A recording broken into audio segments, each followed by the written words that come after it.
Hello, we are discussing about GATE 2009 ECE paper. Look at the circuit shown. Find the value of RL such that maximum power is delivered to RL. What can be the value of RL such that maximum power is going to be delivered to RL? Okay, so this is related to maximum power transfer theorem. Maximum power transfer theorem, it is defined for the AC as well as DC. But now the circuit is connecting with a DC voltage source. So we are going with DC maximum power transfer theorem. So DC maximum power transfer theorem means a DC supply, a DC voltage source with internal resistance as Rs. If this is a DC voltage source and internal resistance as V, then this will supply maximum power. This will supply maximum power to a load if the load impedance is same as source impedance of that voltage. If load impedance is same as source impedance of that voltage source, DC voltage source, then maximum power transfer can be happen. Maximum power transfer takes place between load and source V if the load impedance is same as source impedance Rs. Okay. So now RL this is, and this V into RS circuit, V into RS circuit if you observe, and the entire circuit you must convert, the given circuit convert into this V into VRS form. That means simply you are applying Thevenin's theorem.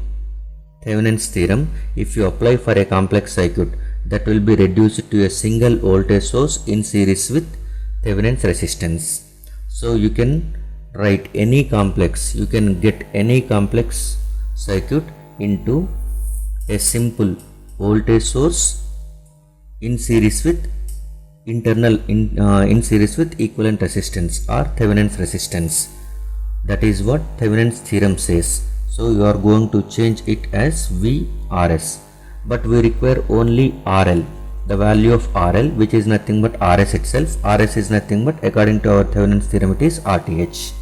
So simply RL value is same as RTh.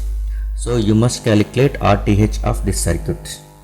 We no need to calculate VTh. We are only going to calculate RTh. That is the right answer. Okay. So now one more important point you must remember. Whenever a circuit consisting of dependent sources, okay, whenever a circuit consisting of dependent sources, at that time you must keep the dependent sources as it is. You should not disturb the dependent sources. While calculating equivalent resistance, we know that one voltage sources get short circuited and current sources get open circuited, but we never specify directly as whether it is independent or dependent. So you may get confused that one, any voltage source, it may be independent or dependent, but remember it, only independent voltage source will be get short circuited, independent current source will get open circuit, but not the dependent sources. Dependent sources should be kept as it is while going to calculate RL. Remember it. Okay. And if you want to calculate equivalent resistance across any two terminals, okay, this is a network. General procedure of calculating R Thevenin's. For a network across any two terminals, if you want to calculate equivalent resistance, R equivalent or R Thevenin's in our case, then simply you are going to apply a test voltage across the two terminals, and no other voltage source should be present in the network. Only you are going to apply a test voltage source. The test voltage source is going to giving rise to some current which is flowing into this circuit. So that is what test current. Ratio of test voltage to test current will be giving the R equivalent or RTh.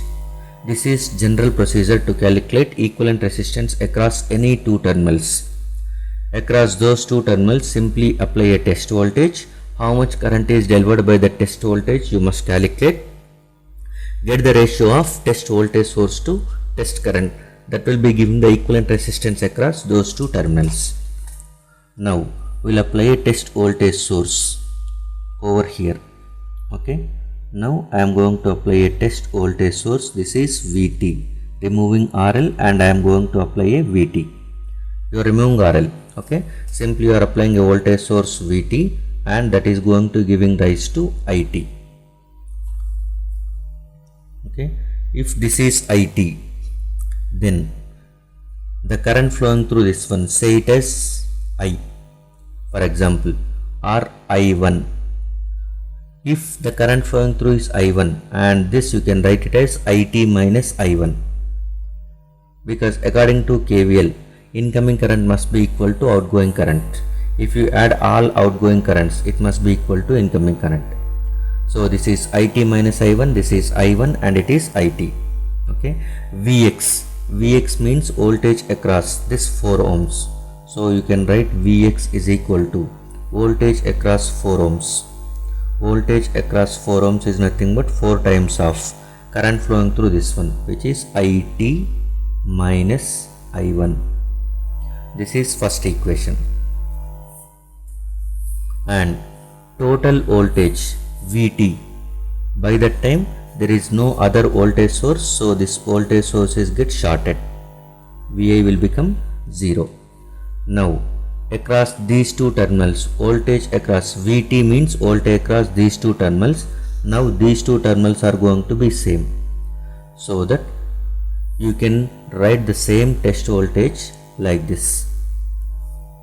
So this is simply connecting a voltage, test voltage source like this, plus minus, same equivalent. This element you can write in this way. Okay, so VT is nothing but voltage across this two resistor combination or voltage across this combination. So from this one I can write VT is equal to, with respect to these two, both the resistances are in series and they will get added.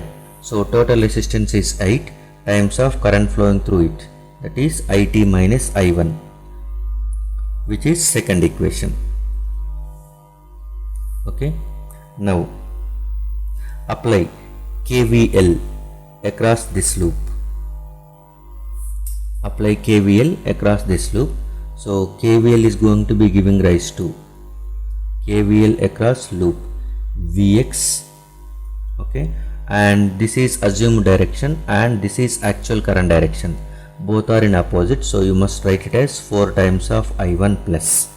Okay, and now this is actual direction and it is assumed direction, both are same, so you are writing it as minus 8 times of, okay, minus 8 times of 4 plus 4 is 8, current flowing through it is IT minus I1 is equal to 0. So Vx can be written as 4 times of IT minus I1 plus 4I1 minus 8 times of IT minus I1. So this is minus 8, it is plus 4. So totally it is minus 4 times of IT minus I1. This dominates, plus 4I1. So from this one 4I1 is equal to, okay, 4 times of IT minus I1. So this is 4IT, 4I1. So this you can write it as 8I1 is equal to 4IT.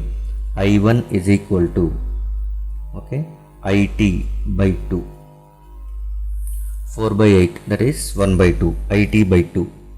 Okay, now substitute in this equation VT, so that you can get the ratio of VT by IT.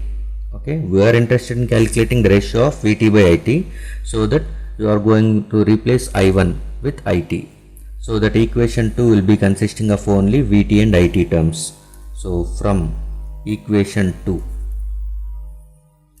VT is equal to 8 times of IT minus IT by 2.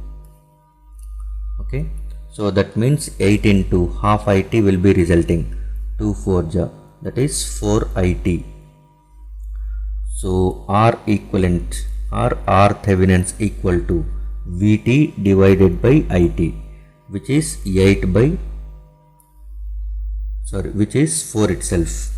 4 IT, VT by IT is equal to 4 ohms. So If R equivalent, that is RL is equal to 4 ohms, then maximum power is transferred from that circuit. A load gets maximum power whenever RL is equal to 4 ohms. So the right answer for this question is C. C is the right answer.